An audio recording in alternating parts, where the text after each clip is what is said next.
नमस्कार, एक बार फिर से स्वागत है फ्रेंड्स। बैंक प्राइवेटाइजेशन का जो मोड है वो एक्टिव मोड में आ चुका है और इसके लिए मीडिया और हमारे यूनियंस दोनों जागरूक होकर आगे आ रहे हैं। आपको बता दूं कि लोकसभा को विंटर सेशन में जो भी बिल टेबल्ड हुए हैं वो 26 बिल्स में से एक bill the banking laws amendment bill 21 है that to affect the amendments in banking companies acquisition and transfer of undertakings act 1970 and 1980 and incidental amendments to banking regulation act 1949 in the context of union budget announcement 21 regarding privatization of the two public sector banks।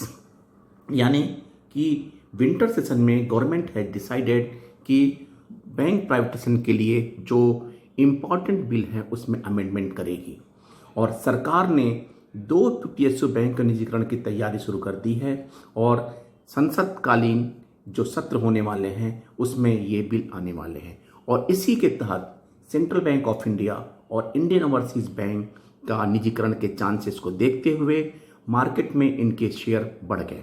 Indian overseas का share 20% और central bank of India का share 15% तक बढ़ गए। हालांकि इस बारे में आपको बता दूं कि यूनियन की तरफ से जो तैयारियां हो चुकी हैं, यानी कि कैंपेन चलाने के लिए, उसके बाद आपको AIBN कल आईबाक ने भारत यात्रा का कैंपेन का शुरुआत करने के लिए कहा था, जो 24 नवंबर से चल के 30 नवंबर को ख़त्म होगा और इसी तहत में 23/11 को AIBA ने एक अपना सर्कुलर जारी करके सारे यूनियन मेंबर्स को बताया है कि get ready, prepare yourselves, winter session of parliament starts from 29th November 21, government likely to bring the bank privatization bill, await our call for strike and short notices। और एक circular उन्होंने और जारी किया जिसमें लिखा है कि keep ready for strikes against bank privatisation bill.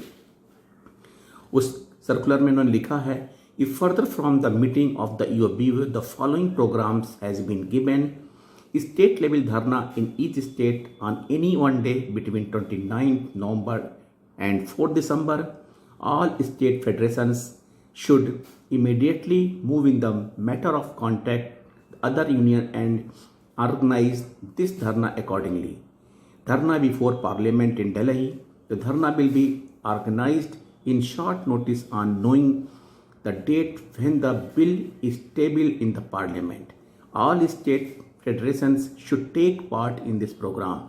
AIB office bearers, CC members and secretaries of the state federation and all the bankers organization. All India strike. The strike date will be decided by UFBU a short notice and hence all our units and members should be got ready for the implement the same। यानी कि किसी भी short notice पे ये decide किया सकता है कि धरना ये स्ट्राइक कब होगा। यानी कि यूनियन की तरफ से ये तैयारियां हो चुकी है ताकि हम इस बैंक प्राइवेटाइजेशन बिल को रोक सकें। फ्रेंड्स, जब सेंट्रल बैंक ऑफ इंडिया और इंडियन ओवरसीज बैंक के बारे में मीडिया में खबर आई तो इन दोनों बैंकों के टॉप अथॉरिटीज ने यानी सेंट्रल ऑफिस ने एक कंफर्म किया है कि ऐसा उनके पास कोई सूचना नहीं है जैसा कि मीडिया में आ रहा है। इंडियन ओवरसीज बैंक ने 24/11 को न्यूज़ क्लेरिफिकेशन दिया। वी रेफर टू, उन्होंने डिक्लेयर किया कि general manager department of corporate services BSE limited floor PJ towers Dalal Street Mumbai को इन्फॉर्म करते हुए लिखा we refer to your mail dated 24/11 requesting clarification confirmation on the news item appeared in the Business Standard com dated November 24th captured IOB Central Bank of India surge up to 20% on privatization buzz. In this regard, we inform that we have not received any communication regarding privatization of bank from DFS, Government of India, and we are unaware of the reasons for the sudden movement in the stock price. It may be due to the speculation. Please take the same on record. और central bank of India ने भी अपना clarification भेजा कि clarification on news item appearing in media publication At the outset, we hereby submit that the Central Bank of India has been complying with the applicable provisions of SEBI Regulation 2015, including Clause 30, in its true letter and spirit, all events, information, developments, etc., which bearing on the performance operations of the bank as well as price-sensitive information are submitted with the stock exchange. We inform you that the Central Bank of India is a public sector bank promoted by Government of India. As regards the caption media news, we don't have any information on privatization of the bank as on date.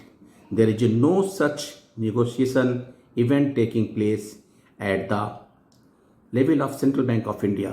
It is further submitted that on the date we do not have any information announcement which in our opinion may have bearing on the price, volume, behavior in the script of the bank. दोनों बैंकों के ने confirm किया है कि government of India DFS के तरफ से इन बैंकों के प्राइवेटाइजेशन के बारे में कोई सूचना अभी तक नहीं है, ना कि गवर्नमेंट ने किसी प्रकार का कोई अनाउंसमेंट किया है। हेंस अभी आज की डेट में कौन से दो बैंक प्राइवेटाइजेशन होंगे इसके बारे में कयास लगाना उचित नहीं है। फ्रेंड्स, ये तो बात सच है कि आने वाले दिनों में दो बैंकों का प्राइवेटाइजेशन होने के लिए गवर्नमेंट कटिबद्ध है और गवर्नमेंट इसलिए सारी उपाय कर रही है। इनको रोकने के लिए आम पब्लिक को, यूनियन को और बैंकर्स को आगे आना होगा ताकि इस घटना को हम रोक सकें।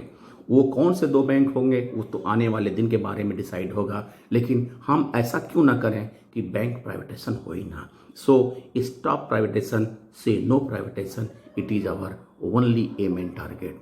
Thank you friends, thank you.